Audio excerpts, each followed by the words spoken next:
Stuart Millard, and you are haunted.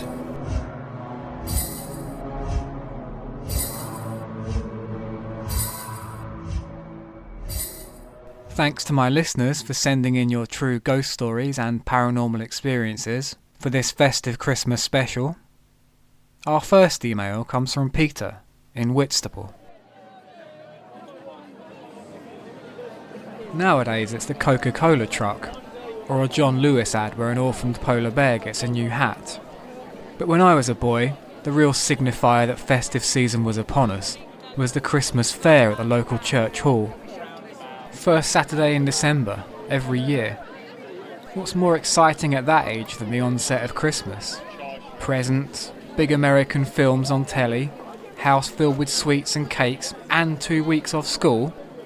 Once the fair came round, that was it. You were a few doors into your advent calendar and Christmas was go. I was still at infants this particular year, so it would have been around 1980. The hall was crammed with women in big, thick overcoats, with small children trailing behind, and you'd have to squeeze your way past to look at the wares. It was half jumble sale, half indoor fete. Stalls laden with homemade table decorations, a sprig of tinsel round a candle, oranges with cloves shoved in them, and stocking fillers, like baskets of soap for mums and hand-knitted toys. All this, along with second-hand bric-a-brac, loose Star Wars figures missing the guns, and a cardboard box filled with old Beanos and Whizzer and chips, rolled up with elastic bands, 10p a bundle. Music piped out of the speakers, though they only had one cassette. Johnny Mathis and Slade, and that one about a drummer boy that's funny at that age because they keep saying bum.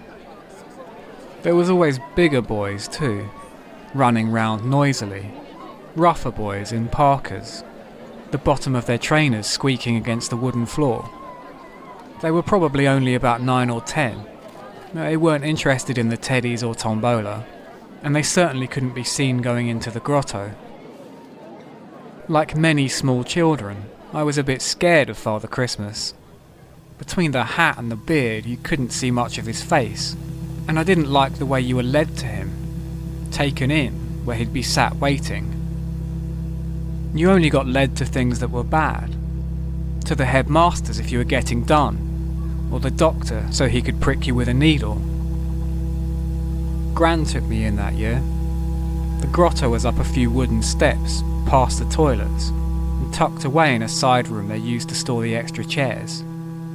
The walls of the hallway were decorated with paper chains, and those snowflakes you made by snipping holes in a folded sheet of A4. As you waited in line, the kid who'd just been in would pass you on the way back out. Some would be skipping by with a present, while others, you could hear their shrieks from way back in the queue, before they'd run past in tears, their parents sharing a smile and a knowing tut with the other grown-ups.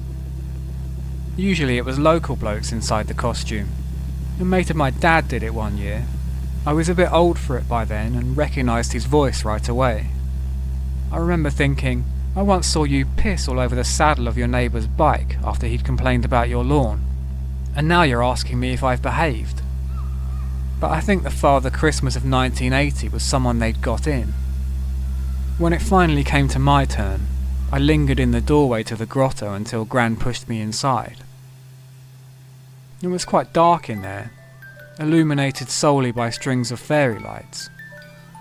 They'd made the room smaller by hanging white bedsheets from the ceiling, to give a sort of igloo effect, but also to hide all the junk. Father Christmas beckoned me over to the corner, where he sat in an old armchair, with an elf helper stood by his side, one of the older ladies from church in a pair of plastic antlers. I'm sure I didn't notice at the time, but looking at the photo they took of me on his knee, the Santa outfit was incredibly cheap looking. A hat and jacket made of thin red felt, and a beard that was a flat sheet of cotton wool, hooked over the ears. The thing that really stands out is how thin he was, with no padding to make him look fat and jolly, no cushion stuffed down the front. He wasn't even wearing gloves, with these skinny wrists poking out of the sleeves. It was freezing in the grotto, more so even than the main hall, and you could see Father Christmas's breath as he spoke. When I sat on his lap, I felt the cold of him seeping through my clothes. He asked if I'd been good that year, and I told him yes, apart from when I'd accidentally broke a window in my dad's greenhouse with a football. I don't know why I told him that. I'd forgotten all about it.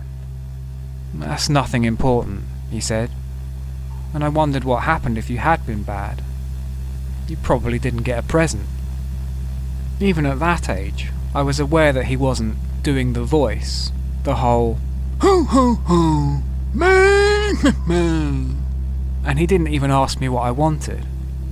The elf handed me a present from the boys' pile and motioned for me to leave, and as I walked back out to my gran, Father Christmas told me, "Be good." We returned to the hall for the reading of the raffle, where there was a commotion at the back. One of those bigger boys, a lad with hair like Robin Asquith, came pelting down the steps with Father Christmas's beard in his hand, being chased by the elf. He pushed past grown-ups, sliding under tables and giving her the runaround, until her dad grabbed hold of him and snatched back the beard, giving the boy a clip round the ear for his troubles. You couldn't get away with that now. A little later, Gran had won some oil of Yule, and we were headed to the exit, when these terrible screams came from the street outside. Just down from the church hall, a small crowd had gathered round the pavement. Some were looking into the sky, while others were being physically sick or turning away with their hands over their faces. Gran told me not to look, but we had to walk past on the way home. From the other side of the street I couldn't resist a peek.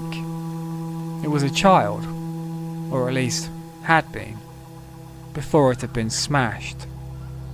The legs and upper torso had been separated, with an oddly festive red and white mush where the middle had been, scattered across the road in a vague star shape, like someone had dropped a strawberry Mr. Frosty.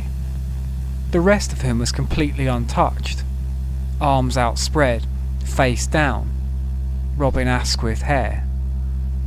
The local gazette said he'd been crushed by a falling lump of ice. They reckon it must have come off the bottom of a plane, but the odds for something like that must be astronomical. It was well into spring before the rain finally wore the stain off the pavement. As a side note, I tried sending you the photo of me and Father Christmas, but when I take a picture of it, it always comes out funny, with all these white specks completely covering it, like a blizzard.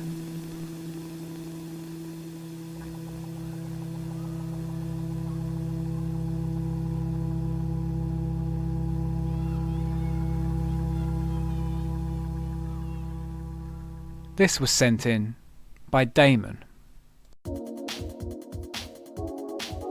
This is a second-hand story told to me by a chap I play golf with sometimes. A few years back, he took his kids on one of those holidays to Lapland. Stay in a log cabin, feed the reindeer, all of that. All the magic of Christmas. Halfway to the real Santa's workshop on a husky ride, the runner comes loose on the sled and it has to be fixed, so he goes off into the trees for a whittle.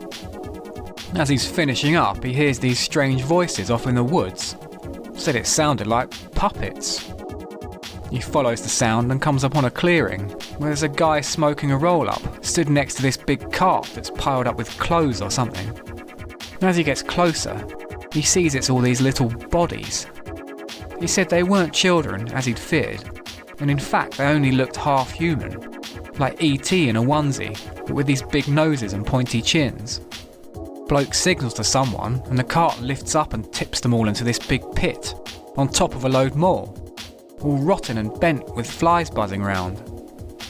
One of them was only half dead and starts crawling out, so he nods to another one of these things which was stood there helping him, and it goes over and bashes its head in with a candy cane, kicking it back in the hole. I suppose they don't have a union, poor sods, being worked to death making PS5s and Baby Yodas. That said, this guy is a bit of a liar. Another time he said he went in the toilets and a dick popped through a glory hole, so he kicked it as hard as he could and the end came right off like the top of a muffin.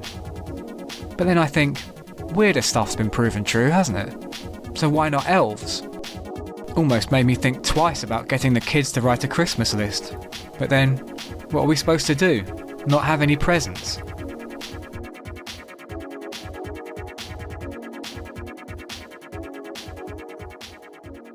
This is a story from Seb in Yeovil. I think you tend to remember Christmases from a kid by what presents you got that year. It would have been 1989 when me and my brother got a snooker table shared between us. We both suspected, as we'd been banned from the spare room since 2 days before Christmas Eve. And when we got up on Christmas morning, there was a bow on the door, and it was all set up inside, waiting. There was barely the space for it, and you had to breathe in to even get round one side. But it was brilliant. I was 10 at the time. My brother was 18 months younger. We were still getting our first game in when the doorbell went. Nan and Grandad weren't due over until Boxing Day, so I went downstairs to see who it was, where a man I didn't recognise was standing in the living room. I looked towards my dad, who said, "This is your uncle," before trailing off. "Rupert," said the man. "Uncle Rupert," repeated Dad. I'd never heard of an Uncle Rupert and asked whose brother he was, Mum's or Dad's. "Not sure," said Mum. "I'll get the kettle on." Uncle Rupert removed his coat and just dropped it on the floor, before my dad picked it up and hung it in the hall. Me and my brother didn't think much of it and went back upstairs to finish our game. When Mum called up the stairs to tell us dinner was almost ready, he was still there, sat on the sofa, cold cup of tea beside him, not saying a word. Mum made me set an extra place, and as we went to sit down there was a bit of a moment between my uncle and father. Not a standoff as such, more of a look, from Rupert. Dad stepped aside and pulled out the chair at the end, where Rupert took his place at the head of the table. We ate in silence, at least me and my family ate. Rupert didn't put anything in his mouth and just kept cutting the food, methodically cutting and cutting until it was all tiny, until it was mush. I didn't see him eat or drink anything the whole time he was there. Sat that close, I was able to get a better look at him. Age is impossible to say. When you're a child, every adult is old, whether 20s or 50s. But I remember thinking he didn't look anything like either of my parents. He was almost too average to describe, and I can't picture him now at all, only that, though his expression was completely blank, there was something in his eyes I didn't much like laughter, at our expense. He was very still. I looked at his chest to see if it moved, if he was even breathing. I couldn't be sure. Between dinner and pudding, as is family tradition, we all pulled a cracker. He had such a tight grip on his, I almost fell out of my chair when the end gave way. The prize was one of those cellophane fish that's supposed to tell your fortune when you put it on your palm. They always just curl up, but when he lay it in his hand it stayed completely still, perfectly flat. We all put our paper crowns on, and he seemed to be copying us when he saw what we were doing, sliding this yellow crepe on. When I picked it up later to put it in the bin, I noticed there was something smeared on the inside, flesh-coloured. Through my telling, you might not fully appreciate the oddness of that day. It wasn't just that an apparent stranger seemed to be both dominating the atmosphere and having his presence go completely unaddressed. I mean, there was no chat about how he'd been or what he was up to lately, as there would be with a real uncle or family friend. The thing that felt off was the way my parents were so distant, so phony. You know the way most people are on their best behaviour in someone else's home, or when talking to a shop assistant or the gas man. The fake generic you that's all small talk and chuckling about the weather. That's how they were that day. This was our home, so why couldn't they be themselves? One time, not long before that, Dad had seen off a salesman who put his foot in the door to stop him from closing it, shoving him so hard that his briefcase went flying down the driveway.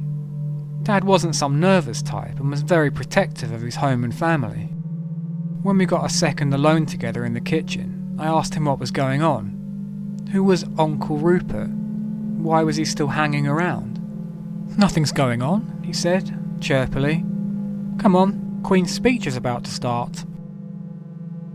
As we all sat there quietly listening to her madge, I thought Uncle Rupert would probably leave when she was finished. But by the time Noel's Christmas present started, he'd made no sign of making a move.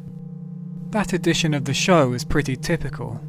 Surprise family reunions, Noel giving a new stereo to a headmaster with Parkinson's. But the big story at the end was about a family who'd gone through a tragedy the previous Christmas. "Unthinkable suffering," Noel had said. Funny the things that stick with you.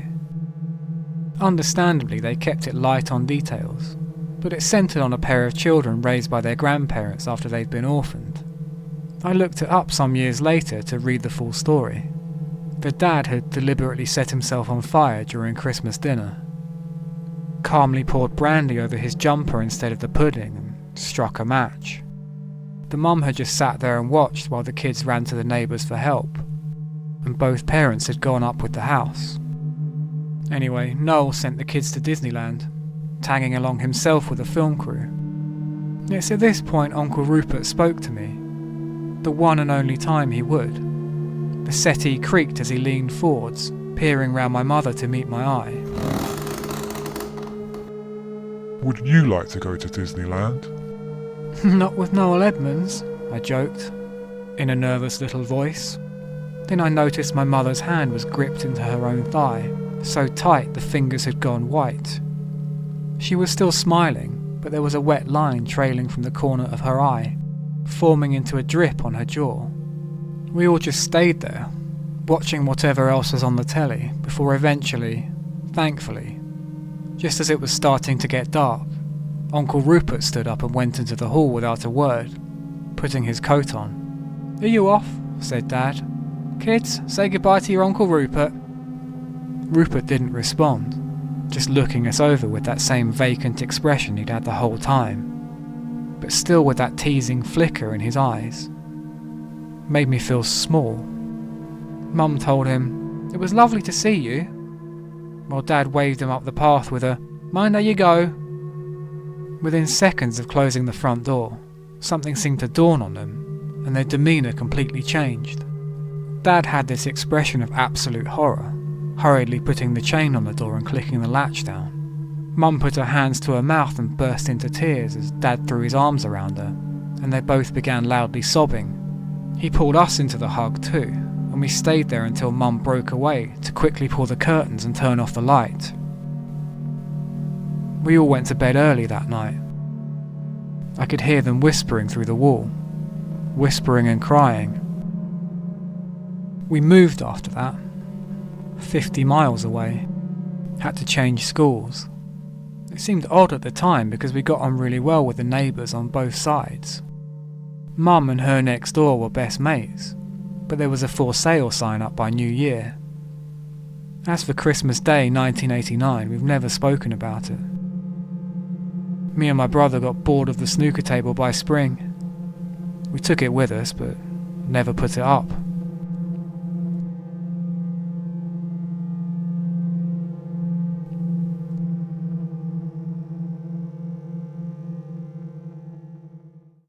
This next email was sent by Richard.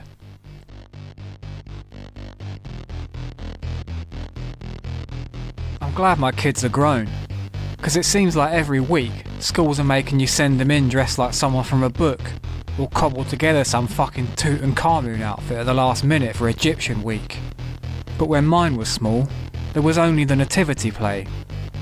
You get a bit sick of the same story every year, but it was new to me then, so I was still being the proud dad. Besides, I thought it would be good for them. It had been a tough few months for the school. Little blighters losing so many of their classmates like that. Out of control tractor, minibus that never made it to Marwell Zoo. Nasty business. Alright, so my little girl was still just a donkey and didn't have any lines, but it's all politics, isn't it? The teacher who was casting didn't like me because I shook his hand too hard at parents' evening. Anyway, this was the early 90s, before schools got worried a nonce might sneak in, so the hall was packed. It's your standard nativity, opening round of little town of Bethlehem, kids stood fiddling with their costumes, not paying attention, one of them bursting into tears when he forgets his lines. But then they get to the bit where it goes, "And lo, the angel Gabriel came down." And it did. This angel. A big gasp goes up, because the special effects are way better than you're expecting. It looks like it just came out of an opening in the air, somehow. And it's not a child with tinsel wings, but a man. Looks like one of them cunts from the old paintings. No shirt on. Absolutely ripped. And beautiful, really, for a fella. Like, you know the way you sometimes feel uncomfortable during Drag Race? He unfurls these enormous wings, and there's so much light coming off him, you can't even look. It floods the hall and everyone turns away from it, covering their eyes. When it dies down, he's gone. Like he was never there. Some of the kids immediately start crying, and they're all confused, the teachers too. A couple run out in tears and one of them drops to her knees and starts praying. The play's just fallen apart. The headmistress gets up and apologises, asking everybody to leave. When she gets home, my daughter says her friend was really upset because he was meant to be playing the angel but never got to do it. Start of the next term, I got talking to another dad at the school gates. He'd been filming the show on his camcorder. A few days after, some bloke knocks on his door. Bloke in fancy robes, says he's a bishop. Asks if he can borrow the tape, then gets in the back of this big posh car and drives away. Never heard from him again. He was especially mad because it was his only copy. And there was an episode of Keeping Up Appearances he'd not got round to watching on there and all. Richard! Fucking classic, mate. Have you seen the one where she falls in mud?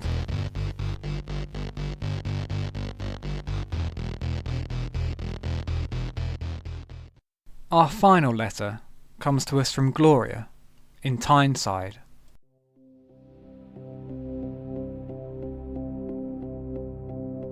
Every year, when people talk about the odds of a white Christmas, I'm taken back to the Christmas of 1969, as a child in the northeast of England. It came down on the 23rd, so thick that within a couple of hours the entire lawn was covered.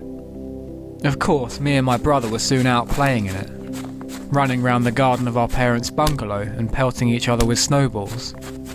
Eventually he got cold and went back inside, so I set about making a snowman. He was the perfect specimen, like something you'd see on wrapping paper. Big round body with a head plonked on top, 2 pieces of coal for eyes, a carrot nose, and spindly tree branch arms, which had fallen on our side from the neighbour's order. I finished him off with a row of buttons and a scarf to keep him warm, and gave him the name of Mr. Cold. After getting called in for my tea, I sat proudly watching him through the kitchen window, stood at the bottom of the garden. When we'd finished eating, my brother went outside and kicked him to pieces. I was distraught, and though he got in trouble for it, I eventually got told off too, for making too much fuss. "It's just bloody frozen water," Dad had said. But the next morning, Mr. Cold was back, a bit further up the garden. Mum and Dad swore they hadn't done it, but I knew they'd rebuilt him because of how upset I'd been. My brother didn't want to play out that day. He said the snowman was watching him, and that he had it in for him. Later on, when he came outside, I just knew he meant to destroy it again. I tried to hold him back, but he managed to pull out Mr. Cold's eyes and throw them over the fence. That evening, just before bed, he went outside and finished the job. But the novelty had worn off by then, and it was Christmas tomorrow, so I just let him. And on Christmas morning, I'd forgotten all about it. With the excitement of presents and everything going on, I didn't give it a second thought. Until we were eating our turkey and sprouts, and I gazed out towards the garden to see that Mr. Cold had returned once more, with empty sockets where his eyes had been. And he was halfway up to the house. That night, it was me who demolished him, stomping all the snow flat and scattering the remains all around the garden. It was starting to thaw by then anyway, with patches of lawn visible through the thinning white. But even so, I found myself a little afraid to draw back the curtains the next morning. I slept in late on Boxing Day, and when I finally looked outside, now standing only a couple of feet away from the bedroom window, was Mr. Cold. Or at least, a decaying version of him. No more had fallen overnight, so by then he was more mud than snow, with a slouched posture shaped out of that brown slush, which hangs around long after the chocolate box pictures of pure white streets. His flesh was speckled with blades of grass, and the dark flakes of dead rotten leaves. His face wore the indentations of my dirty shoe print. I dismantled him one final time, using a broom to sweep him away to all four edges of the garden. There was a bright noonday sun overhead, and by late afternoon, every trace of the snow had melted. It was a relief the following morning to gaze upon an empty garden. However, right underneath my bedroom window, there lay a gnarled, mouldy carrot, a carrot I'd tossed into a hedge the day before. Next to it was a branch, reaching up from the ground towards the glass, just touching it with the tip of its finger. I brought them both inside and threw them in the fireplace. Nowadays, what with global warming, we don't get much snow, and haven't had a proper white Christmas for years. Still, it doesn't hurt to keep a few sacks of salt ready, to get that lawn covered at the first sign of frost.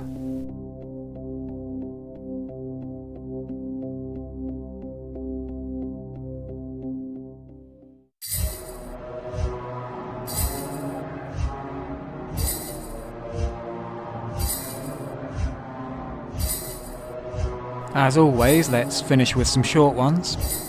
I'm Pickle Chairman Mao of Twitter says, I opened the door to some carol singers, but there was black light coming out of their mouths and they were levitating, which wasn't very festive, so I only gave them 20p. From Chogger the Spod, last year my office did a Secret Santa. My Santa gave me the Spear of Destiny which pierced Christ's side on the cross. I felt bad because I bought mine a mug with fart machine on it. And Sophie in Newport tells us, we got our kid one of those elf on a shelf things. When we were sleeping it kept getting out through the old cat flap and leaving us presents. Worms, dead mice, birds that were coughing up blood. Each gift was bigger than the day before's, and by December the 20th it bore a human hand. So we tied the elf to a brick and chucked it in the river. You Are Haunted was written, produced and performed by me, Stuart Millard. To support the show and get early access to episodes, go to patreon.com/franticplanet. Find me on Twitter @franticplanet. And check out franticplanet.com for my other writing. Credit for all music is in the show notes. You off, are you, mate, yeah? Don't fall down a hole, will ya? Don't you fall down a fucking hole.